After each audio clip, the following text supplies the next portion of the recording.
વંદે ગુજરાત.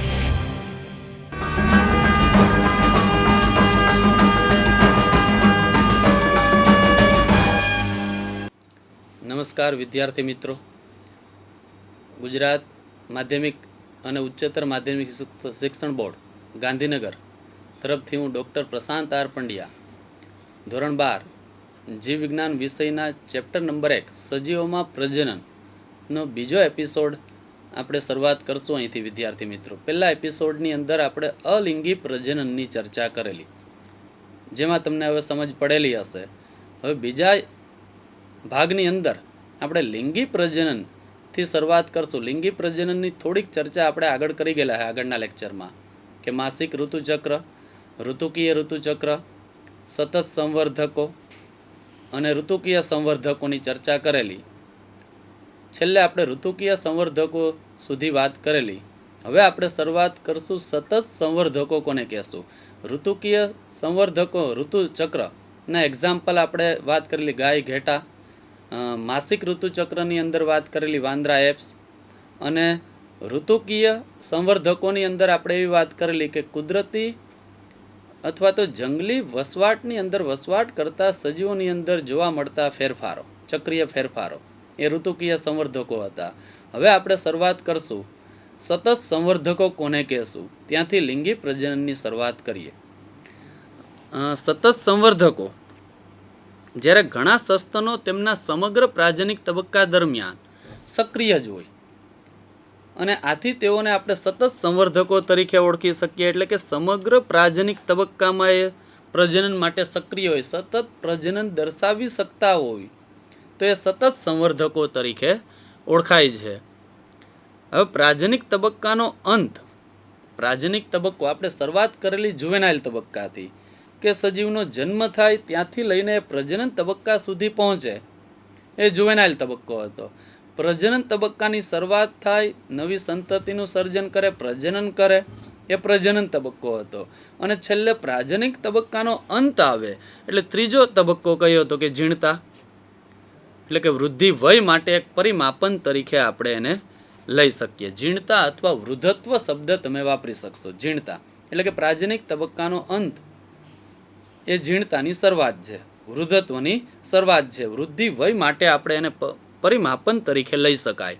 હવે જીણતા અથવા તો વૃદ્ધત્વના અભ્યાસની શાખા તો યાદ રાખવાનું ગેરેન્ટોલોજી, કે વૃદ્ધત્વનો અભ્યાસ જે થાય એના માટેની શાખા કઈ, તો કે ગેરેન્ટોલોજી. હવે વૃદ્ધત્વ દરમિયાન શું થાય, તો કે શરીરમાં ફેરફારો થશે. જીણતાની શરૂઆત થાય એટલે શરીરના અંગોની કાર્યક્ષમતામાં ઘટાડો થશે. શરીરના અંગોની અંદર ચયાપચયની પ્રક્રિયા ધીમી પડે, ચય અને અપચય. ચય પ્રક્રિયા દરમિયાન જો ચય ક્રિયાનું પ્રમાણ અપચય કરતાં વધારે હોય તો સજીવ શરીરમાં વૃદ્ધિ જ થાય. પરંતુ એનાથી ઉલટું, ચય કરતાં જ્યારે શરીરમાં અપચય પ્રક્રિયાનું પ્રમાણ વધે એટલે વૃદ્ધત્વની શરૂઆત થાય, એટલે કે વૃદ્ધિ ધીમી પડે. અને વૃદ્ધત્વ ત્યાર પછી એ મૃત્યુ તરફ દોરી જાય એ સજીવને. એટલે કે વૃદ્ધત્વની શરૂઆત થાય એટલે શરીરમાં ફેરફારો થાય, શરીરના અંગોની કાર્યક્ષમતામાં ઘટાડો થાય, ચયાપચયની પ્રક્રિયા ઘટે, અને વૃદ્ધત્વ જેમ જેમ આગળ વધે તેમ તેમ એના અંગોની કાર્યક્ષમતા ઘટે અને અંગો કામ કરતા બંધ થાય. તેને આપણે મૃત્યુ તરીકે ઓળખી શકીએ. સજીવના અંગો કાર્ય કરતા બંધ થાય એટલે મૃત્યુ.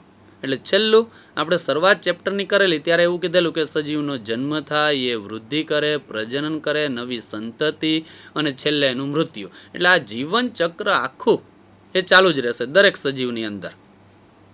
હવે વનસ્પતિઓ અને પ્રાણીઓ બંનેમાં 3 તબક્કાઓ વચ્ચે સંક્રાંતિ માટે અંતઃસ્ત્રાવો જવાબદાર છે.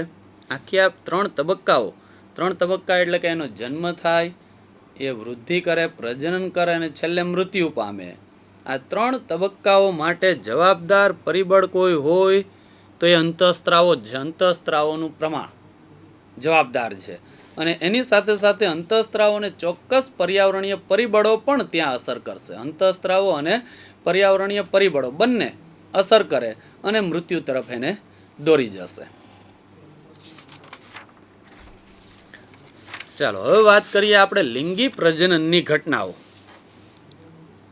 હવે લિંગી પ્રજનનની લાક્ષણિકતાની વાત કરીએ તો નર અને માદા જન્યુનું જોડાણ અથવા તો ફલન થાય. પહેલું લાક્ષણિકતા, લિંગી પ્રજનનની લાક્ષણિકતા કઈ? તો કે પહેલું નર અને માદા જન્યુનું જોડાણ થવું, એટલે કે અથવા ફલન થવું. એટલે કે શુક્રકોષ અને અંડકોષ, પ્રાણીની વાત કરીએ તો શુક્રકોષ અને અંડકોષનું જોડાણ થાય પહેલાં, એટલે કે ફલન થયું. ફલન થાય એટલે બીજી લાક્ષણિકતા એનું યુગ્મનજનું નિર્માણ થાય. બીજી લાક્ષણિકતા યુગ્મનજનું નિર્માણ થશે. અને ત્રીજી લાક્ષણિકતા એની ભ્રૂણજનન. એટલે લિંગી પ્રજનનની આ 3 લાક્ષણિકતાઓ યાદ રાખવાની. નર અને માદા જન્યુનું પહેલાં જોડાણ થવું, એટલે કે ફલન થવું. બીજું એનું યુગ્મનજનું નિર્માણ થવું. અને ત્રીજું ભ્રૂણજનનની પ્રક્રિયા. હવે સાનુકૂળતા માટે આ લિંગી પ્રજનનની ઘટનાને 3 તબક્કામાં વહેંચવામાં આવેલી છે. પહેલો તબક્કો તો કે પૂર્વફલન. પહેલો તબક્કો પૂર્વફલન. બીજો તબક્કો તો કે ફલન. અને ત્રીજો તબક્કો તો કે પશ્વફલનની ઘટના. અને એમાં 2 યુગ્મનજ અને ભ્રૂણજનનની ક્રિયા.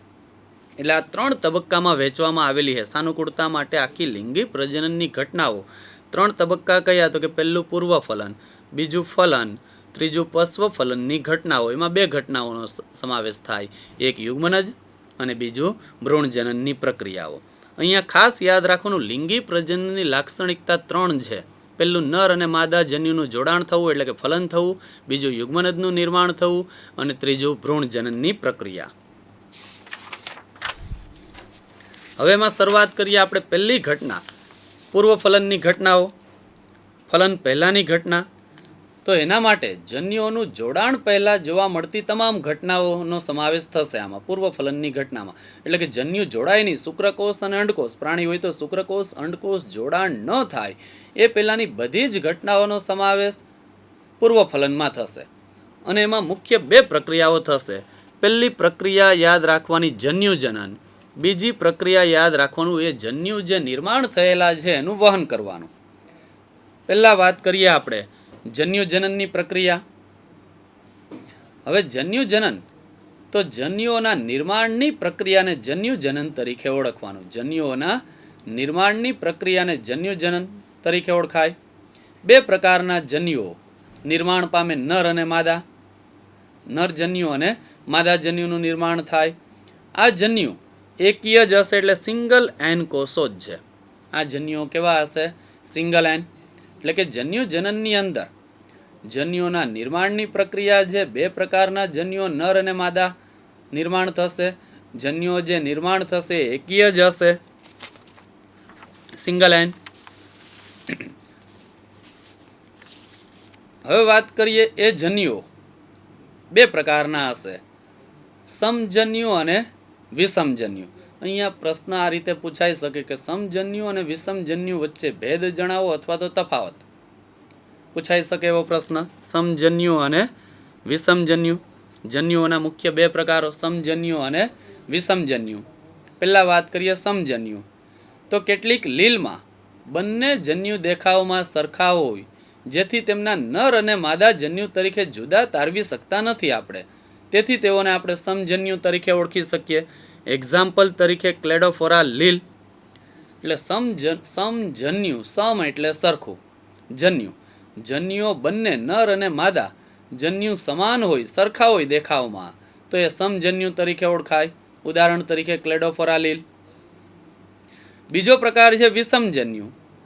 તો જ્યારે મોટા ભાગના લિંગી પ્રજનન કરતા સજીવોમાં ઉત્પન્ન થતા બંને જન્યુઓ બાહ્યાકાર વિદ્યાની દ્રષ્ટિએ અલગ પ્રકારના હોય, તો એ વિષમજન્યુ તરીકે ઓળખાય.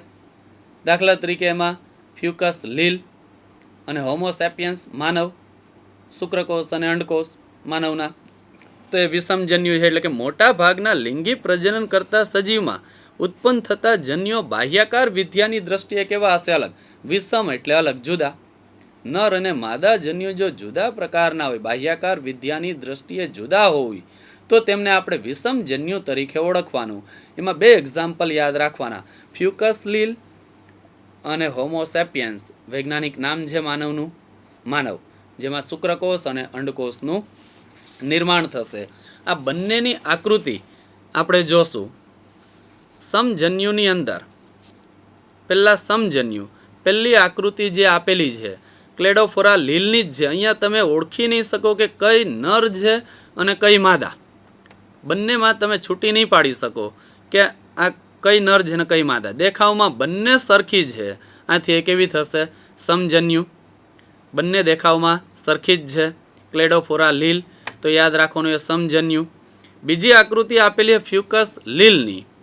અહીંયા આ મોટી આકૃતિ જે આપેલી છે એ જન્યુઓ અંડકોષ. અહીંયા જે આપેલું છે એટલે કે માદા જન્યુ છે. આ નાની એવી આકૃતિ જે દેખાય છે એ નર જન્યુની છે. એટલે બંને દેખાવમાં કેવા છે? જુદા. માદા જન્યુ કદમાં મોટા છે, નર જન્યુ કદમાં નાના છે. એટલે બાહ્યાકાર વિદ્યાની દ્રષ્ટિએ, દેખાવની દ્રષ્ટિએ બંને કેવા છે? જુદા. આથી આપણે એને શું કહેશું? વિષમજન્યુ. આ આકૃતિ જે આપેલી છે એ ફ્યુકસ લીલની અંદર. અને ત્યારબાદ અહીંયા બે આકૃતિ બીજી આપેલી છે, એક આ અને બીજી આ. તો એ માનવ હોમોસેપિયન્સના વિષમજન્યુ આપેલા છે. આ જે આકૃતિ છે અંડકોષની છે, એક બાહ્યાકાર વિદ્યાની દ્રષ્ટિએ શુક્રકોષ કરતાં અલગ જ છે. એટલે બંને દેખાવમાં કેવી છે? જુદી. એક ગોળાકાર છે અંડકોષ, એ ગોળાકાર છે આખું, અને આ આખી નળાકાર રચના છે. બંને દેખાવમાં જુદું હોવાથી આપણે એને શું કહેશું? વિષમજન્યુ. એટલે આ બે આકૃતિઓ વિષમજન્યુની છે. પહેલી આકૃતિ આ ફ્યુકસ લીલ, જેમાં માદા જન્યુ કદમાં મોટા, નર જન્યુ કદમાં નાના. અહીંયા માનવની અંદર અંડકોષ અને શુક્રકોષ દેખાવમાં બંને જુદા છે. જ્યારે એનાથી વિરુદ્ધ સમજન્યુ હોય તો ત્યાં તમે નર અને માદા જન્યુને અલગ તારવી શકતા નથી. સરખા જ દેખાય છે આપણને. ચાલો, આને આધારિત તમે હવે વિષમજન્યુ અને સમજન્યુ નો ભેદ અથવા તો તફાવત લખી શકો. અને જે ખાસ તૈયાર કરવાનો, સમજન્યુ કોને કહેશું? તો કે નર અને માદા જન્યુને તમે જુદા અલગ તારવી ન શકો, બંને દેખાવમાં સરખા હોય તો એ સમજન્યુ. ઉદાહરણ એમાં યાદ રાખવાનું ક્લેડોફોરા લીલ. એ જ રીતે વિષમજન્યુ તો કે બાહ્યાકાર વિદ્યાની દ્રષ્ટિએ લિંગી પ્રજનન કરતા મોટા ભાગના સજીવોની અંદર બાહ્યાકાર વિદ્યાની દ્રષ્ટિએ નરજન્યુ અને માદાજન્યુ દેખાવમાં કેવા હશે? તો કે જુદા, અલગ હોય, તો એ વિષમજન્યુ તરીકે ઓળખાય. એમાં ઉદાહરણ યાદ રાખવાનું ફ્યુકસ લીલ અને માનવની અંદર.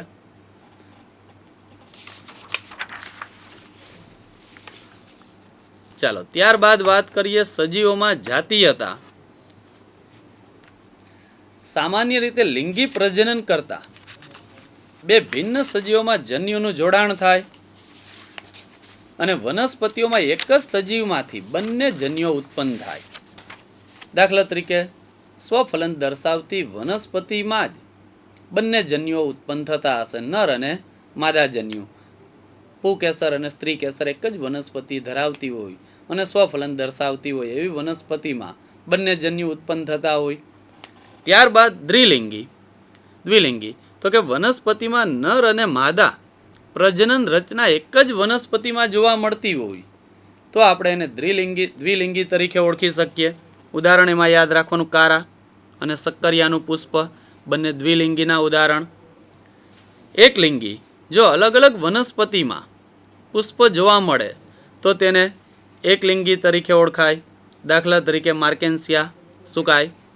અહીંયા આપણે બંનેની આકૃતિની વાત કરશું. પહેલાં વાત કરીએ કારા લીલની. અહીંયા જે બે આકૃતિ આપેલી છે કારા લીલની અંદર, એક જ ભાગની અંદર એક જ વનસ્પતિમાં બંને ભાગો આવેલા, એટલે કે પૂજન્યુધાની અને અંડધાની એક જ વનસ્પતિ છોડની અંદર જોવા મળશે નર જાતીય અંગ અને માદા જાતીય અંગ.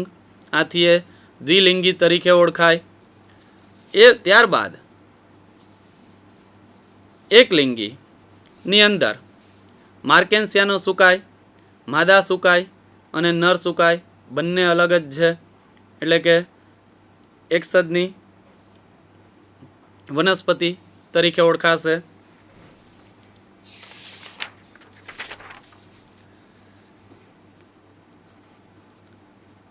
હવે કેટલીક વનસ્પતિમાં દ્વિલિંગી પરિસ્થિતિને સૂચવતો શબ્દ આ ખાસ યાદ રાખવાનું, સમસુકાયક કે એક સદની વપરાય છે. ઉદાહરણ તરીકે કારા લીલ અને મકાઈ.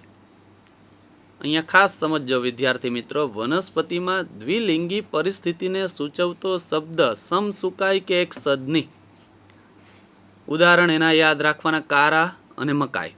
જ્યારે એક લિંગી પરિસ્થિતિ સૂચવતો શબ્દ, આ પણ ખાસ યાદ રાખવાનું, વિષમ સુકાય અથવા તો દ્વિસદની તરીકે વપરાય શબ્દ.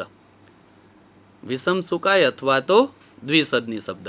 એમાં એક્ઝામ્પલ યાદ રાખવાનું, માર્કેન્સિયા, પપૈયા અને ખજૂરી. એટલે કેટલીક વનસ્પતિમાં દ્વિલિંગી પરિસ્થિતિને સૂચવતો શબ્દ તો સમસુકાયક કે એક સદની. એક લિંગી પરિસ્થિતિ સૂચવતો શબ્દ વિષમ સુકાયક કે દ્વિસદની. બંનેના એક્ઝામ્પલ, એક સદનીના એક્ઝામ્પલ કારા, મકાઈ, દ્વિસદનીના એક્ઝામ્પલ માર્કેન્સિયા, પપૈયા, ખજૂરી. હવે સપુષ્પ વનસ્પતિમાં એક લિંગી નર પુષ્પને પુકેસરીય પુષ્પ અને માદા પુષ્પને આપણે સ્ત્રી કેસરીય પુષ્પ તરીકે ઓળખી શકીએ. એટલે કે સપુષ્પ વનસ્પતિની અંદર એક લિંગી નર પુષ્પ હોય તો એ પુકેસરીય પુષ્પ તરીકે ઓળખાય, માદા પુષ્પ હોય તો એ સ્ત્રી કેસરીય પુષ્પ તરીકે ઓળખાય.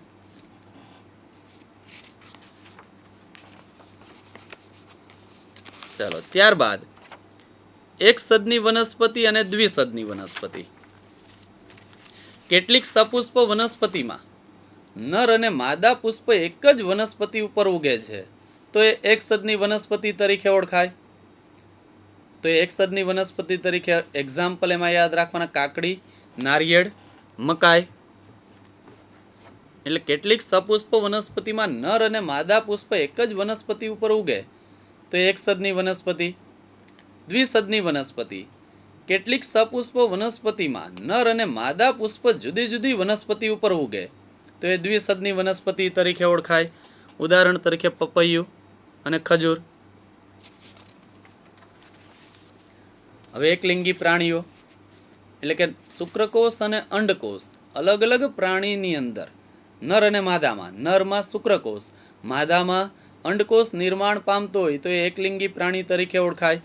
એક્ઝામ્પલ તો કે વંદો અને માનવ વગેરે. દ્વિલિંગી અથવા ઉભયલિંગી પ્રાણીઓ તો કે એક જ પ્રાણીના શરીરની અંદર, દાખલા તરીકે અળસિયાના શરીરમાં શુક્રકોષ અને અંડકોષ બંને એક જ પ્રાણીના શરીરમાં નિર્માણ પામતું હોય તો એને આપણે દ્વિલિંગી અથવા તો ઉભયલિંગી તરીકે ઓળખશું. એ સિવાયના એના એક્ઝામ્પલ એમાં ઉભયલિંગીના યાદ રાખવાના, વાદળી, જડો, ચપટાકૃમિ, અળસિયું. એ ઉભયલિંગી પ્રાણીઓ. એકલિંગી પ્રાણી તો કે અલગ અલગ પ્રાણીમાં એટલે કે શુક્રકોષ નરમાં નિર્માણ પામતો હોય, અંડકોષ માદામાં નિર્માણ પામતો હોય તો એ એકલિંગી પ્રાણી તરીકે ઓળખાશે. વંદો અને માનવ એમાં બે એક્ઝામ્પલ. ઉભયલિંગીની અંદર યાદ રાખવાનું, અળસિયો, જડો, વાદળી અને ચપટાકૃમિ. ચાલો, ત્યારબાદ જન્યુ નિર્માણ દરમિયાન કોષ વિભાજનની જે પ્રક્રિયા થાય એ કઈ રીતે થશે તો કે વિષમ જન્યુ જાતિઓમાં બે પ્રકારના જન્યુઓ નિર્માણ થતા હોય, નર અને માદા બે પ્રકારના. એટલે કે નર હોય તો શુક્રકોષ, માદા હોય તો અંડકોષ. વનસ્પતિ હોય તો નરમાં નરજન્યુ, માદામાં માદાજન્યુ નિર્માણ થશે. હવે એકીય સજીવો હોય, એકીય સજીવોની અંદર એક્ઝામ્પલ તો કે મોનેરા, ફૂગ, લીલ, દ્વિઅંગી. એકીય પિતૃ વનસ્પતિ દેહ ધરાવે છે, સિંગલેન.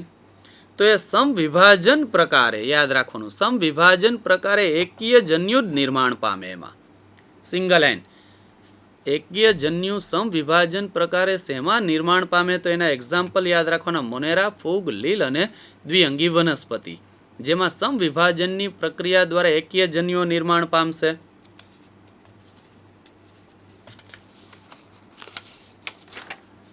દ્વિકીય સજીવો હોય, ત્રિઅંગી, અનાવૃત બીજધારી વનસ્પતિ, આવૃત બીજધારી વનસ્પતિ.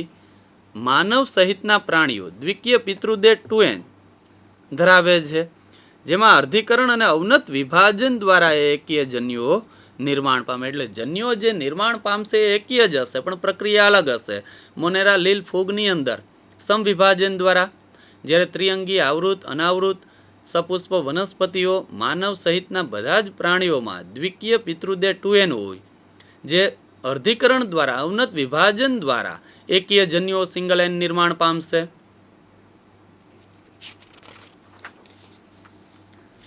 હવે ખાસ અગત્યનું, કેટલાક સજીવોના જન્યુ માતૃકોષમાં રંગસૂત્રોની સંખ્યા દ્વિકીય 2n અને જન્યુ એકીય સિંગલ n માં રંગસૂત્રોની સંખ્યા.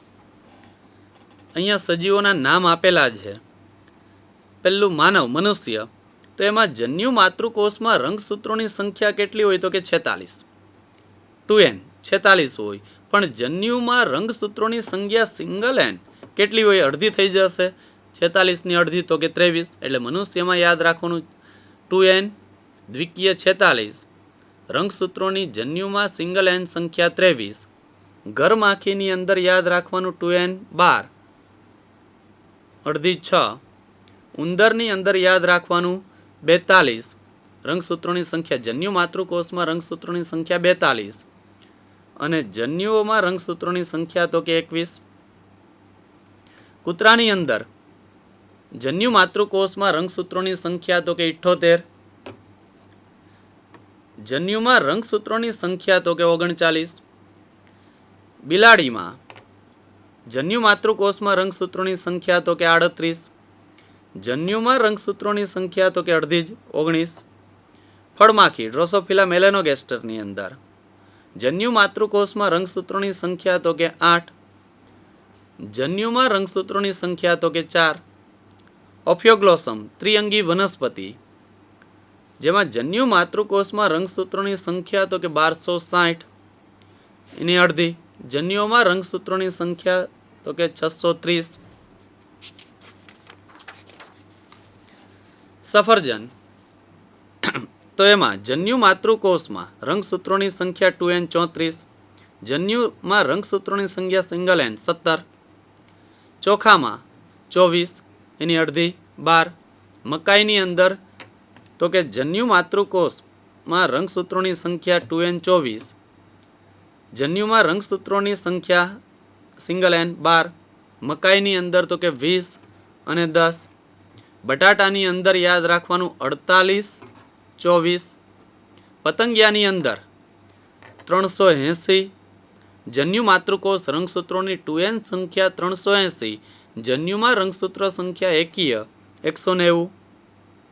અને ડુંગળીની અંદર જન્યુ માતૃકોષમાં રંગસૂત્રોની સંખ્યા 2n 16 અને જન્યુમાં રંગસૂત્રોની સંખ્યા n 8. આ બધા જ યાદ રાખવાના. રંગસૂત્રોની સંખ્યા જન્યુ માતૃકોષમાં 2nમાં કેટલી અને સિંગલ એનમાં કેટલી, આ 13 યાદ રાખવાના. ચાલો હવે વાત કરીએ આપણે જન્યુ વહનની બીજી ક્રિયા. જન્યુ નિર્માણ થઈ ગયા બાદ જન્યુનું વહન કઈ રીતે થાય એની ચર્ચા કરીએ. હવે જન્યુના નિર્માણ બાદ નર અને માદા જન્યુઓ ફલન માટે ભૌતિક રીતે ભેગા થતા હોય. નર જન્યુ અને માદા જન્યુઓ ભૌતિક રીતે ભેગા થશે. હવે મોટા ભાગના સજીવોમાં નર જન્યુ ચલિત અને માદા જન્યુ અચલિત હશે. નર જન્યુ ચલિત હશે અને માદા જન્યુ અચલિત હશે. એટલે કે નર જન્યુને માદા જન્યુ સુધી પહોંચવું પડે. અપવાદ રૂપે યાદ રાખવાનું, કેટલીક લીલ અને ફૂગ બંનેના પ્રકારના જન્યુઓ ચલિત જ હોય. બંને એટલે નર અને માદા બંને જન્યુઓ એમાં ચલિત હોય છે. અપવાદ યાદ રાખવાનો. દાખલા તરીકે ક્લેડોફોરા લીલમાં બંને જન્યુ ચલિત જ છે. હવે નર જન્યુના વહન માટે માધ્યમની જરૂર પડે. નર જન્યુ નિર્માણ થશે તો એને માદા જન્યુ સુધી પહોંચવા માટે કોઈ માધ્યમની જરૂર પડે. એમાં પહેલા માધ્યમની વાત કરીએ પાણીની. તો પાણી લીલ, દ્વિઅંગી વનસ્પતિ, ત્રિઅંગી વનસ્પતિમાં પાણીના માધ્યમ દ્વારા જ જન્યુનું વહન થાય. એટલે કે નર જન્યુનું વહન પાણી દ્વારા જ માદા જન્યુ સુધી પહોંચશે. લીલ હોય, દ્વિઅંગી હોય કે ત્રિઅંગી વનસ્પતિ હોય. આથી મોટી સંખ્યામાં નર જન્યુનું નિર્માણ કરવું પડે. કેમ? તો કે માદા જન્યુ સુધી એને પહોંચવાનું પાણી દ્વારા જ. એટલે માદા જન્યુ સાથે એનું સમન્વય થાય, ફલન થાય, એ કોઈ ફિક્સ હોતું નથી. એટલે મોટી સંખ્યામાં નરજન્યુ નિર્માણ પામશે તેની સરખામણીએ માદા જન્યુની સંખ્યા ઓછી હશે. ચાલો હવે વાત કરીએ આવૃત બીજધારી વનસ્પતિઓમાં જન્યુનું વહન. હવે આવૃત બીજધારીમાં પરાગરજ અને નરજન્યુઓ એ અંડક કોષનું નિર્માણ કરે છે. માટે પરાગાશયમાંથી સર્જાતી પરાગરજનું ફલન પહેલા પરાગાસન ઉપર સ્થળાંતરણ થવું જરૂરી છે. પરાગાશયમાં નિર્માણ પામતી પરાગરજનું ફલન પહેલા સ્ત્રી કેસરના પરાગાસન સુધી વહન થવું જરૂરી છે. હવે વટાણા જેવી વનસ્પતિ સ્વફલિત દ્વિલિંગી વનસ્પતિમાં પરાગાશય અને પરાગાસન એકબીજાની ખૂબ જ નજીક હોય, જેને કારણે પરાગરજનું પરાગાસન ઉપર સ્થાપન પ્રમાણમાં સરળ જ છે. કેમ તો કે પરાગાશય માંથી પરાગરજ મુક્ત થાય એ પરાગાસન ઉપર જ આવવાની, બંને એકબીજાની નજીક જ હોય છે, એટલે ફલન તરત જ થવાનું છે. જેથી પરાગાશયમાંથી મુક્ત થતી પરાગરજ તરત જ પરાગાસનના સંપર્કમાં આવે એટલે ફલન થશે વટાણામાં. પરંતુ એટલે સ્વફલન થયું. પરંતુ પરફલન દર્શાવતી વનસ્પતિમાં દ્વિસદની વનસ્પતિમાં પરાગરજનું પરાગાસન પર સ્થાપન કરવા માટે પરાગનયનની ઘટના જરૂરી છે. પરાગનયન એટલે કે પુકેસરના પરાગાશયમાંથી મુક્ત થયેલી પરાગરજ સ્ત્રી કેસરના પરાગાસન સુધી વહન થવાની ક્રિયાને આપણે શું કહેશું? પરાગનયન. એટલે પરફલન દર્શાવતી વનસ્પતિમાં પરાગરજનું પરાગાસન ઉપર સ્થાપન થવા માટે કઈ ક્રિયા જરૂરી છે? ઘટના તો કે પરાગનયન.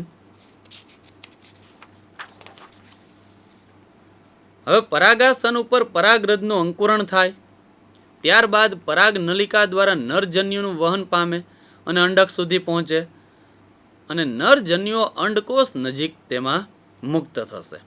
એટલે વનસ્પતિ સપુષ્પ વનસ્પતિમાં ફલન જન્યુઓનું વહન થશે. હવે એકલિંગી પ્રાણીઓની વાત કરીએ તો એમાં નર અને માદા જન્યુઓ જુદા જુદા સજીવોમાં સર્જાતા હોવાથી જન્યુના વહન માટે ખાસ પ્રકારની ક્રિયાવિધિ વિકસેલી હશે એમાં, જેમાં જન્યુઓના વહન પામી એકબીજાના નજીક આવે અને લિંગી પ્રજનનની જટિલ ઘટના ફલન શક્ય બનાવે. લિંગી પ્રજનનની જટિલ ઘટના કઈ તો કે ફલન એ શક્ય ક્યારે બને તો કે નર અને માદા જન્યુઓનું જોડાણ થાય, બંને ભેગા થાય.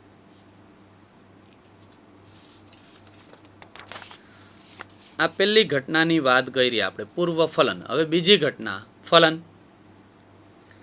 હવે લિંગી પ્રજનનની સૌથી આવશ્યક જીવંત ઘટના એ નર અને માદા જન્યુનું જોડાણ છે. લિંગી પ્રજનનની સૌથી આવશ્યક જીવંત ઘટના નર અને માદા જન્યુનું જોડાણ છે. આ પ્રક્રિયાને આપણે જન્યુ યુગ્મન તરીકે ઓળખી શકીએ. આ પ્રક્રિયાને આપણે શું કહેશું? જન્યુ યુગ્મન. જેને પરિણામે દ્વિકીય યુગ્મન જ કે ફલિતાંડનું નિર્માણ થાય છે. અને જન્યુ યુગ્મન અને ફલન બંને એકબીજા માટે વપરાતા રૂપાંતરિક શબ્દો જ છે, એટલે બંને વાપરી શકીએ, ફલન અથવા તો જન્યુ યુગ્મન. એટલે લિંગી પ્રજનનની સૌથી આવશ્યક જીવન ઘટના કઈ તો કે નર અને માદા જન્યુનું જોડાણ થાય, એ પ્રક્રિયાને જન્યુ યુગ્મન તરીકે ઓળખાય. જન્યુ યુગ્મન અને ફલન બંને એકબીજા માટે વપરાતા રૂપાંતરિત શબ્દો જ છે, એટલે બંને વાપરી શકીએ. નર અને માદા જન્યુનું જોડાણ જે થશે એ પ્રક્રિયાને આપણે શું કહેશું? ફલન. પણ કેટલાક સજીવોની અંદર ફલન નર અને માદા જન્યુનું જોડાણ થતું નથી, તો એમાં પ્રજનન કઈ રીતે થતું હશે? નવો સજીવ કઈ રીતે નિર્માણ થતો હશે? તો એના માટેની એક ઘટના આપેલી છે, અસંયોગી જનન. હવે કેટલાક સજીવો જેવા કે એક્ઝામ્પલ ખાસ યાદ રાખવાના, અસંયોગી જનન ની અંદર રોટીફર્સ, મધમાખી, કેટલીક ગરોળીઓ અને ટર્કી જેવા પક્ષી વગેરેમાં માદા જન્યુનું ફલન વગર જ, એટલે કે નર જન્યુ એને મળેલો જ ન હોય, શુક્રકોષ મળે નહીં તો પણ વિકાસ પામી નવો સજીવ બનાવે છે. આ રીતે અફલિત અંડકોષમાંથી ફલન વગર જ નવો સજીવ નિર્માણ પામવાની પ્રક્રિયાને અસંયોગી જનન કહે છે. અસંયોગી જનનના પહેલાં તો એક્ઝામ્પલ યાદ રાખવાના, રોટીફર્સ, મધમાખી, કેટલીક ગરોળીઓ અને ટર્કી જેવા પક્ષીઓ, જેમાં માદા જન્યુનું ફલન વગર જ વિકાસ પામી નવો સજીવ બનાવે. એટલે કે અફલિત અંડકોષમાં ફલન વગર જ નવો સજીવ બનવાની પ્રક્રિયાને અસંયોગી જનન કહે છે. ચાલો હવે ત્યારબાદ જન્યુ યુગ્મન કઈ જગ્યાએ થાય છે? બે રીતે થશે, બાહ્ય ફલન અને અંતઃફલન. બંનેની વાત કરીએ. પહેલા વાત કરીએ બાહ્ય ફલનની. બાહ્ય ફલન તો કે મોટે ભાગે જલજ સજીવો જેવા કે લીલ, માછલીઓ અને ઉભયજીવીઓમાં જન્યુ યુગ્મન બાહ્ય માધ્યમ પાણીમાં થાય છે. એક્ઝામ્પલ યાદ રાખવાના બાહ્ય ફલનની અંદર તો કે લીલ, માછલીઓ અને ઉભયજીવીઓ. હવે સજીવ દેહની બહાર થતા આ પ્રકારના જન્યુના જોડાણને બાહ્ય ફલન કહે છે. ફલન જો બહાર થતું હોય, નર જન્યુ અને માદા જન્યુ એટલે કે શુક્રકોષ અને અંડકોષ બંનેનું ફલન શરીરની બહાર થતું હોય, સજીવ દેહની બહાર થતું હોય તો એ પ્રકારના જન્યુના જોડાણને બાહ્ય ફલન કહે છે. અહીંયા બાહ્ય ફલનની અંદર આસપાસના માધ્યમમાં મોટી સંખ્યામાં જન્યુઓ મુક્ત કરે અને અસ્થિમસ્ય, બોનિફિસ અને દેડકામાં મોટી સંખ્યામાં સંતતિઓનું એ સર્જન પણ કરે. અસ્થિમસ્ય, બોનિફિસ અને દેડકામાં મોટી સંખ્યામાં એ સંતતિઓનું સર્જન કરે અને એમાંથી નરજન્યુ અને માદાજન્યુ પાણીની અંદર જ જોડાય નવો સજીવ નિર્માણ કરશે. પરંતુ એનો ગેરફાયદો બાહ્ય ફલનનો કયો તો ખાસ યાદ રાખવાનું કે એ સજીવ પુખ્તતા સુધી પહોંચતા પહેલા ભયજનક પરિસ્થિતિમાંથી એને પસાર થવું પડે છે. ભક્ષકોથી એને બચવું પડે, કેમ કે એનું ભક્ષણ થવાની સંભાવના સૌથી વધારે હોય છે. કેમ તો કે ફલન બહાર થાય અને બાલ્ય અવસ્થાએ બહાર જ એને ગુજારવાની હોય અને નાશ પામવાની સંભાવના સૌથી વધુ હશે એમાં બાહ્ય ફલનની અંદર. હવે વાત કરીએ અંતઃફલન. તો ઘણા સ્થળજ સજીવો જેવા કે ફૂગ, મોટા ભાગની સપુષ્પ વનસ્પતિઓ, ઉચ્ચ કક્ષાના પ્રાણીઓ, સરીસૃપ, વિહગ પક્ષીઓ અને સસ્તનોમાં સજીવ દેહની અંદર જન્યુયુગ્મન થાય. આથી તેને અંતઃફલન તરીકે ઓળખાય. એટલે એક્ઝામ્પલ અંતઃફલનના પહેલાં યાદ રાખવાના કે ફૂગ, મોટા ભાગની સપુષ્પ વનસ્પતિઓ, આવૃત અનાવૃત બીજધારી પ્રાણીઓની અંદર ઉચ્ચ કક્ષાના પ્રાણીઓમાં તો કે સરીસૃપ, વિહગ અને સસ્તનમાં સજીવ દેહની અંદર જન્યુયુગ્મન એટલે કે શુક્રકોષ અને અંડકોષ, વનસ્પતિ હોય તો નરજન્યુ અને માદાજન્યુ નું જોડાણ શરીરની અંદરના ભાગમાં થાય. આથી તેને અંતઃફલન કહે છે. હવે બધા જ સજીવોમાં અંડકોષ માદા દેહની અંદર જ સર્જાય જ્યાં તેઓનું નરજન્યુ સાથે જોડાણ થાય છે. બધા જ સજીવોમાં અંડકોષ માદા શરીરની અંદર જ સર્જન પામે, નિર્માણ પામે અને તેઓનું નરજન્યુ સાથે જોડાણ થાય. હવે નરજન્યુ અહીંયા ચલિત હોય છે એટલે કે શુક્રકોષ ચલિત હશે અને તે જોડાણ માટે અંડકોષ સુધી પહોંચે છે અને શુક્રકોષ મોટી સંખ્યામાં નિર્માણ પામશે. માનવની અંદર શુક્રકોષ મોટી સંખ્યામાં નિર્માણ પામે, તેની સામે અંડકોષની સંખ્યા ખૂબ જ ઓછી હોય. નિર્માણ જે પામશે અંડકોષની સંખ્યા ઓછી હોય. કેમ તો કે શુક્રકોષને અંડકોષ સુધી પહોંચવાનું, એટલે ઓછી સંખ્યામાં અંડકોષ નિર્માણ પામે, તેની સામે શુક્રકોષ મોટી સંખ્યામાં નિર્માણ પામશે. એટલે આ બે પ્રકારે જન્યુયુગ્મન થશે, કાં બાહ્ય ફલન રીતે અથવા અંતઃફલન રીતે. બાહ્ય ફલનમાં યાદ રાખવાનું કે શરીરની બહાર ફલન થાય, નરજન્યુ અને માદા જન્યુનું જોડાણ શરીરની બહાર થતું હોય તો એ બાહ્ય ફલન તરીકે ઓળખાય. જેમાં એક્ઝામ્પલ યાદ રાખવાનું લીલ, ઉભયજીવીઓ, અસ્થિમત્સ્ય, દેડકાઓ. પરંતુ એનો ગેરફાયદો એક કે સંતતિ જે નિર્માણ પામશે પુખ્તતા સુધી પહોંચતા એને ભયજનક પરિસ્થિતિમાંથી પસાર થવું પડે છે. અને અંતઃફલન તો ખાસ કરીને ફૂગ, સપુષ્પ વનસ્પતિની અંદર આવૃત અનાવૃત બીજધારી વનસ્પતિ, ઉચ્ચ કક્ષાના પ્રાણીની અંદર સરીસૃપ, વિહગ પક્ષીઓ અને સસ્તનની અંદર નરજન્યુ માદાજન્યુ સુધી પહોંચે છે. એટલે કે જોડાણ જે થાય એ સજીવ શરીરની અંદરના ભાગે થાય. નરજન્યુ એટલે કે શુક્રકોષ અંડકોષ સુધી વહન પામે છે અને ત્યાં ફલન થશે શરીરની અંદર. આથી તેને અંતઃફલન તરીકે ઓળખાય. અહીંયા યાદ રાખવાનું અંતઃફલનની અંદર શુક્રકોષો મોટી સંખ્યામાં નિર્માણ પામશે, તેની સામે અંડકોષોની સંખ્યા ઓછી હશે. ચાલો આ વાત કરી આપણે ફલનની. હવે છેલ્લી લિંગી પ્રજનનની ઘટના તો કે પશ્વ ફલનની ઘટનાઓ. પશ્વ ફલનની ઘટના એટલે શું તો કે લિંગી પ્રજનનમાં યુગ્મનજ નિર્માણ પછી થતી ઘટનાને પશ્વફલન કહે છે. બે ઘટનાઓ થશે, પહેલી યુગ્મનજ અને બીજું ભ્રૂણજનન. પહેલા વાત કરીએ યુગ્મનજ. હવે લિંગી પ્રજનન દર્શાવતા બધા જ સજીવો યુગ્મનજનું નિર્માણ થવું એ સાર્વત્રિક ઘટના જ છે. લિંગી પ્રજનન દર્શાવતા બધા જ સજીવોમાં યુગ્મનજનું નિર્માણ થવું એ સાર્વત્રિક ઘટના જ છે. બાહ્ય ફલન દર્શાવતા સજીવોમાં યુગ્મનજનું નિર્માણ સજીવ દેહની બહાર થાય. હમણાં જ આપણે વાત કરી કે બાહ્ય ફલન દર્શાવતા સજીવમાં યુગ્મનજનું નિર્માણ સજીવ શરીરની બહાર જ થશે. એનાથી ઉલટું અંતઃફલન દર્શાવતા સજીવો હશે તો તેમાં યુગ્મનજનું નિર્માણ સજીવ શરીરની અંદર થશે, સજીવ દેહની અંદર થાય. હવે યુગ્મનજનો આગળનો વિકાસ સજીવના જીવનચક્ર અને પર્યાવરણીય વસવાટ ઉપર આધારિત છે. આ ખાસ યાદ રાખવાનું કે હવે યુગ્મનજ નિર્માણ થઈ ગયા બાદ એનો જે આગળનો વિકાસ છે શેના ઉપર આધારિત રાખે, તો કે સજીવ જીવનચક્ર અને પર્યાવરણીય વસવાટ ઉપર આધારિત છે. હવે લીલ અને ફૂગ જેવા સજીવોમાં યુગ્મનજ જાડી દિવાલ વિકસાવે છે જે શુષ્કતા અને ઈજા સામે પ્રતિકાર કરે અને અંકુરણ પહેલા એ વિરામ સમયગાળામાંથી પણ પસાર થાય છે. હવે આગળના ધોરણ 11માં તમે ભણી ગયેલા છો એકવિધ જીવનચક્ર, દ્વિવિધ જીવનચક્ર, એક દ્વિવિધ જીવનચક્ર. ત્યાં જન્યુઓ નિર્માણ જે થતા હતા, જન્યુ જનન અને બીજાણુજનક, આ બે તબક્કાઓમાંથી સજીવે પસાર થવું પડે, જેની અહીંયા ફરીથી વાત કરવાની કે એકવિધ જીવનચક્ર ધરાવતા સજીવોમાં યુગ્મનજ અર્ધીકરણ દ્વારા એકીય બીજાણુઓ સર્જે છે જે એકીય સજીવ વૃદ્ધિ પામે. ઉદાહરણ તરીકે લીલ, સ્પાયરોગાયરા, વોલવોક્સ. એક્ઝામ્પલ એના લીલની અંદર એકવિધ જીવનચક્રની અંદર તો કે ક્લેડોફોરા, ક્લેબિડોમોનાસ નામની લીલ, વોલવોક્સ અને સ્પાયરોગાયરા, જેમાં જીવનચક્ર સજીવોમાં યુગ્મનજ અર્ધીકરણ દ્વારા એકીય બીજાણુઓ સર્જે છે જે નવા એકીય સજીવ વૃદ્ધિ પામે.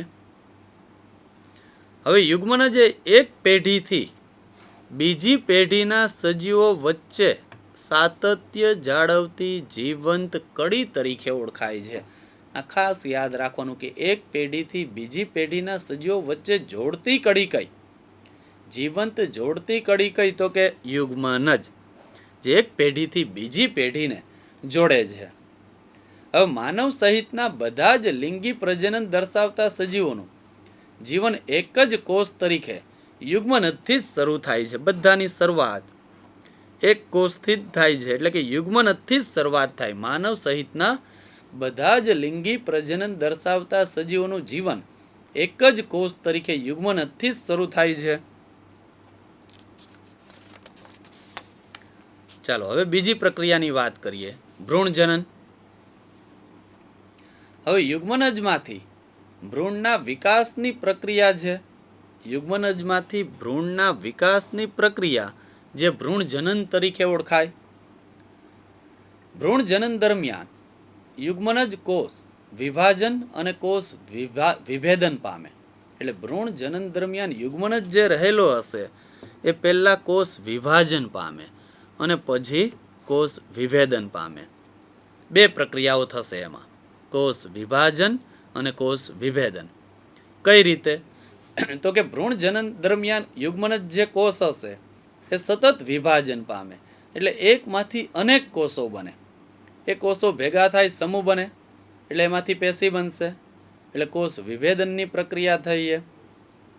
હવે કોષ વિભાજનથી વિકાસ પામતા ભ્રૂણમાં કોષોની સંખ્યામાં વધારો થાય. પહેલા તો કોષ વિભાજન થાય એટલે વિકાસ પામતા ભ્રૂણમાં કોષની સંખ્યામાં વધારો થાય, એટલે કોષનો સમૂહ બને. એ કોષો ભેગા થશે, આખો સમૂહ બને, એટલે સમૂહમાંથી પેશી બને. સમૂહ કોષનો સમૂહ ભેગો થઈ એ પેશી બનાવશે, કોષ વિભેદન પામે. ત્યાર પછી એ પેશીઓ વિશિષ્ટ પ્રકારના અંગોનું એ નિર્માણ કરે, અંગતંત્રનું નિર્માણ થાય અને ત્યારબાદ એમાંથી નવા સજીવનું નિર્માણ થશે. એટલે ભ્રૂણજનનની પ્રક્રિયાની અંદર પહેલાં તો કોષનો સમૂહ, કોષ સમૂહ પછી એ પેશી બને, પેશીમાંથી અંગો બને અને અંગોમાંથી સજીવનું નિર્માણ થાય. એટલે ભ્રૂણજનન દરમિયાન યુગ્મનજ કોષ વિભાજન અને કોષ વિભેદન બંને પ્રક્રિયાઓમાંથી એ પસાર થાય અને ત્યારબાદ કોષ વિભાજનની પ્રક્રિયાની શરૂઆત થાય એટલે ભ્રૂણના કોષોની સંખ્યામાં સતત ત્યાં એ વધારો કરશે. ચાલો હવે યુગ્મનદનો વિકાસ કઈ રીતે થતો હોય છે? બધા સજીવોની અંદર યુગ્મનદનો વિકાસ બે રીતે થશે. પહેલી વાત કરીએ અંડપ્રસવી.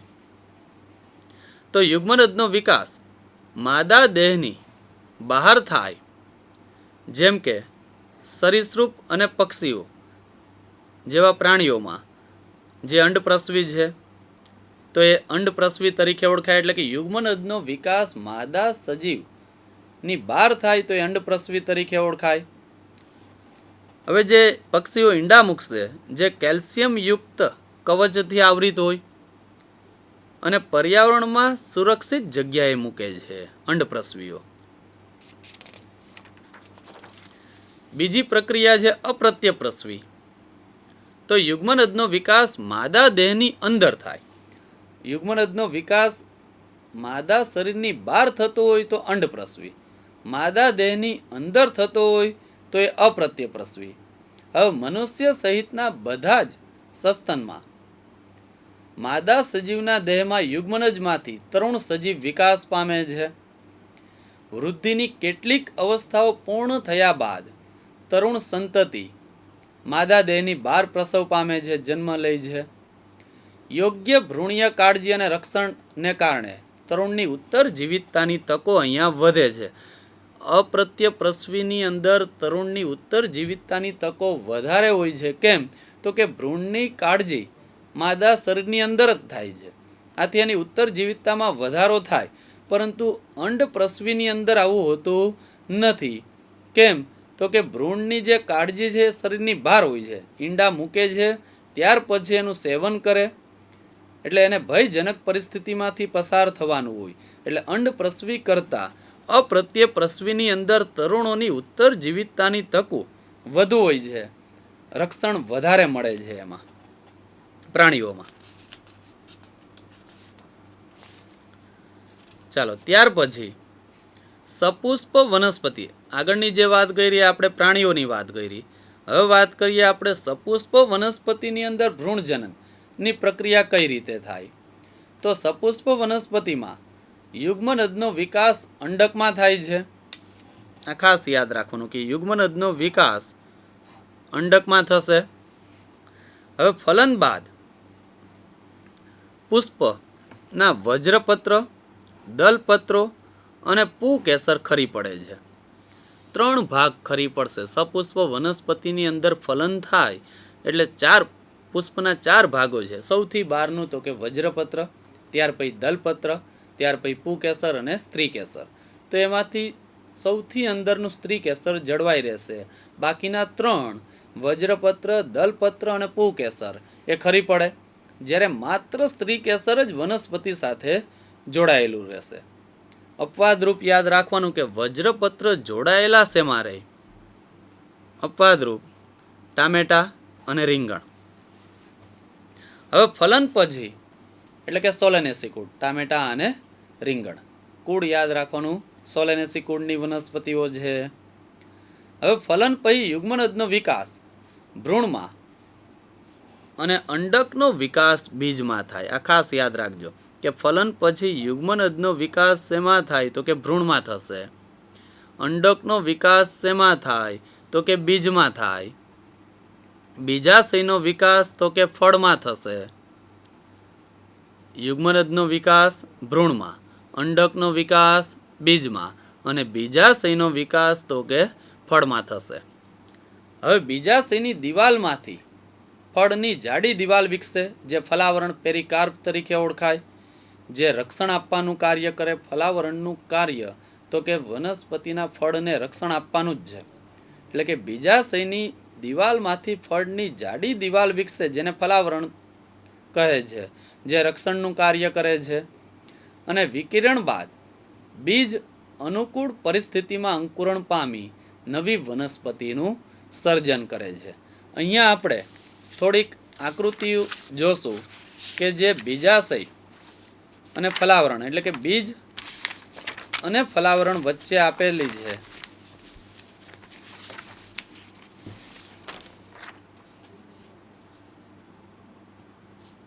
કેટલાક ફળ જે બીજ અને રક્ષણાત્મક ફલાવરણ દર્શાવે છે.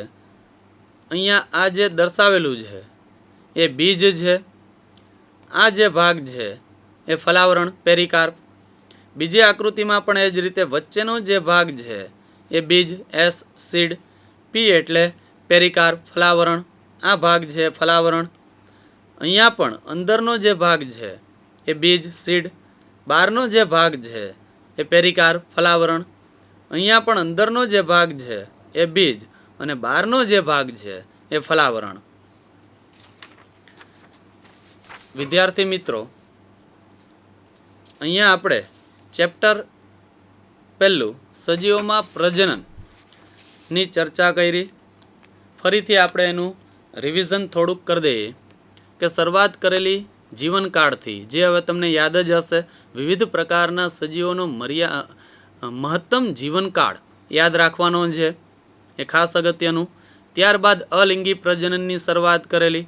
અલિંગી પ્રજનનની અંદર તો કે એક જ પિતૃ ભાગ ભજવતા હોય જન્યુનું નિર્માણ કરે અથવા તો નિર્માણ થયા વગર પણ સંતતિ નિર્માણ પામે તો એ અલિંગી પ્રજનન, જેના વિવિધ પ્રકારો હતા: ભાજન, દ્વિભાજન, બહુભાજન, બીજાણુ નિર્માણ, કલિકા સર્જનના 2 પ્રકારો, બાહ્ય કલિકા સર્જન અને અંતઃકલિકા સર્જન.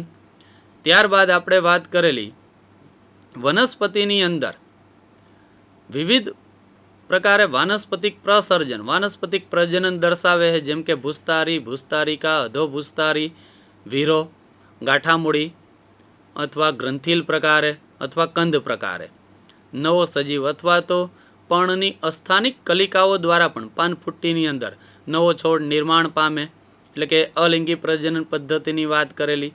ત્યાર પછી લિંગી પ્રજનનની અંદર આપણે શરૂઆત કરેલી જુવેનાઇલ તબક્કાથી, એટલે કે સજીવનો જન્મથી લઈને પ્રજનન તબક્કા સુધી પહોંચે ત્યાં સુધીના તબક્કાને જુવેનાઇલ તબક્કા તરીકે ઓળખાય. ત્યાર પછીનો બીજો તબક્કો પ્રજનન તબક્કો, અને પ્રજનન તબક્કો પૂરો થાય ત્યારબાદ સજીવ શરીરની અંદર વૃદ્ધત્વની શરૂઆત થાય, એટલે કે વૃદ્ધત્વની વૃદ્ધિ ધીમી પડે, એટલે કે ચયાપચયની પ્રક્રિયા ધીમી પડે, વૃદ્ધત્વની શરૂઆત થશે અને વૃદ્ધત્વ મૃત્યુ તરફ સજીવને દોરી જાય છે. એટલે કે આ 3 તબક્કાઓ છે અંતઃસ્ત્રાવ અને પર્યાવરણીય પરિબળો ઉપર જ આધારિત છે. 3 તબક્કાઓ જે હતા જુવેનાઇલ તબક્કો, પ્રજનન તબક્કો અને વૃદ્ધત્વ તબક્કો. આ 3 તબક્કાઓ અંતઃસ્ત્રાવો અને પર્યાવરણીય પરિબળો આધારિત આખી અસર દર્શાવે છે. ત્યારબાદ લિંગી પ્રજનનની 3 ઘટનાઓની આપણે વાત કરેલી. પૂર્વ ફલનની ઘટના, જેમાં જન્યુ જનન, જન્યુનું નિર્માણ થાય, એ જન્યુ નિર્માણ પામશે, એ જન્યુઓનું વહન કરાવવાનું છે વિવિધ પ્રકારના વાહકો દ્વારા, એ જન્યુઓનું વહન થશે. લીલ અને દ્વિઅંગી વનસ્પતિ, ત્રિઅંગી વનસ્પતિની અંદર પાણીના માધ્યમ દ્વારા વહન થશે. સપુષ્પ વનસ્પતિ હોય તો વિવિધ પ્રકારના વાહકો દ્વારા પરાગરજ, સ્ત્રી કેસરના પરાગાસન સુધી વહન થાય. એમાં પાણી પણ આવશે, પવન પણ આવશે. વિવિધ પ્રકારના વાહકોની અંદર ખાસ મધમાખી સૌથી વધુ વાહક છે પરાગનયન માટે. એ સિવાયના કેટલાક પ્રાણીઓ પણ પરાગનયનની પ્રક્રિયા દર્શાવે. એટલે સપુષ્પ વનસ્પતિમાં નરજન્યુ માદા જન્યુ સુધી વાહક માધ્યમ દ્વારા વહન પામશે. ત્યાર પછી એ જન્યુ જનનની પ્રક્રિયા સાથે, વહનની પ્રક્રિયા સાથે પૂર્વ ફલનની ઘટનાઓ હતી. બીજી ઘટના આપણે ફલનની વાત કરી. ફલનની અંદર બાહ્ય ફલન અને અંતઃફલન 2 પ્રકારોની વાત કરેલી, જે ખાસ યાદ રાખવાનું. જન્યુઓની અંદર 2 ટોપિક ખાસ યાદ રાખવાના: સમજન્યુ અને વિષમજન્યુ, બંને વચ્ચેનો ભેદ પણ, બંનેના એક્ઝામ્પલ પણ. અને છેલ્લે આપણે વાત કરેલી ફલનની ઘટનાઓ અને છેલ્લે પશ્વ ફલનની ઘટના, જેમાં 2 તબક્કાઓ હતા: યુગ્મનજ અને ભ્રૂણ જનનની પ્રક્રિયા. અને સપુષ્પ વનસ્પતિમાં પણ છેલ્લે પ્રજનનની પ્રક્રિયા, યુગ્મનજનું નિર્માણ થઈ ગયા બાદ એક જ ભાગ સંકળાયેલો રહે પુષ્પમાં, માત્ર સ્ત્રી કેસર, બાકીના 3 ભાગો ખરી પડે છે. હવે આપણે થોડાક સ્વાધ્યાયના પ્રશ્નોની ચર્ચા કરી લઈએ. સૌ પ્રથમ પહેલો પ્રશ્ન: સપુષ્પ વનસ્પતિના પ્રત્યેક ભાગને ઓળખો અને લખો કે તેઓ એકીય એટલે કે સિંગલ એન છે કે દ્વિકીય 2N છે. અહીંયા આપણને એ અંડાશય આપેલું છે, બી પરાગાશય, સી અંડકોષ, ડી પરાગરજ, ઈ નરજન્યુ, એફ યુગ્મનજ. તો અંડાશય દ્વિકીય હોય છે 2n, પરાગાશય પણ દ્વિકીય 2n હોય છે, અંડકોષ તો એ એકકીય હોય છે સિંગલ એન, પરાગરજ પણ એકકીય હોય છે સિંગલ એન, નરજન્યુ પણ એકકીય હોય છે સિંગલ એન, અને યુગ્મનજ તો એ દ્વિકીય 2n હોય છે. એટલે આ સરસ પ્રશ્ન સ્વાધ્યાયનો છે વિદ્યાર્થી મિત્રો, ખાસ ધ્યાન આપવું આ પ્રશ્ન ઉપર. પરીક્ષાઓમાં પણ પૂછાઈ શકે, સ્પર્ધાત્મક પરીક્ષાઓમાં પણ પૂછાય જ છે, એટલે ખાસ તૈયાર કરો. એ સિવાયના ભાગો પણ. ચાલો બીજો પ્રશ્નની વાત કરીએ. એ પણ સરસ પ્રશ્ન કે બાહ્ય ફલન વ્યાખ્યાયિત કરો, તેના ગેરફાયદા જણાવો. તો બાહ્ય ફલન કોને કહેશું? તો કે મોટા ભાગના જલજ સજીવો જેવા કે મોટા ભાગની લીલ અને માછલીઓ તેમજ ઉભયજીવીઓમાં જન્યુયુગ્મન બાહ્ય માધ્યમ એટલે કે પાણીમાં થાય છે. એટલે કે સજીવ દેહની બહાર આ પ્રકારના જન્યુઓના જોડાણને બાહ્ય ફલન કહે છે. આ બાહ્ય ફલનની વ્યાખ્યા થઈ. હવે એનો ગેરફાયદો શું? તો એનો મેઇન ગેરફાયદો એ કે સંતતિઓનો ભક્ષકો દ્વારા નાશ પામવાની સંભાવના ખૂબ જ વધી જાય છે. આમ તેઓને પુખ્તતા સુધી પહોંચતા પહેલાં ભયજનક સ્થિતિમાંથી પસાર થવું પડે છે. આ બાહ્ય ફલનનો ગેરફાયદો છે. ક્લિયર વિદ્યાર્થી મિત્રો? આ બીજો પ્રશ્ન સ્વાધ્યાયનો. હવે ત્રીજો પ્રશ્ન સ્વાધ્યાયનો. તો ચલ બીજાણુ અને યુગ્મનજ વચ્ચેનો તફાવત આપો. તો ચલ બીજાણુ તો કે કસા ધરાવે છે, યુગ્મનજ તો એ કસા ધરાવતા નથી. ચલ બીજાણુ તો કે અલિંગી પ્રજનન દ્વારા ઉત્પન્ન થાય છે, યુગ્મનજ તો લિંગી પ્રજનન દ્વારા ઉત્પન્ન થાય છે. ચલ બીજાણુ તો એકકીય કે દ્વિકીય હોય છે, યુગ્મનજ તો એ દ્વિકીય હોય છે. ક્લિયર વિદ્યાર્થી મિત્રો? આ ત્રીજો સ્વાધ્યાયનો પ્રશ્ન. ત્યારબાદ ચોથો સ્વાધ્યાયના પ્રશ્નો. તો જન્યુ જનન અને ભ્રૂણ જનન વચ્ચેનો તફાવત આપો. જન્યુ જનન અને ભ્રૂણ જનન વચ્ચેનો તફાવત આપો.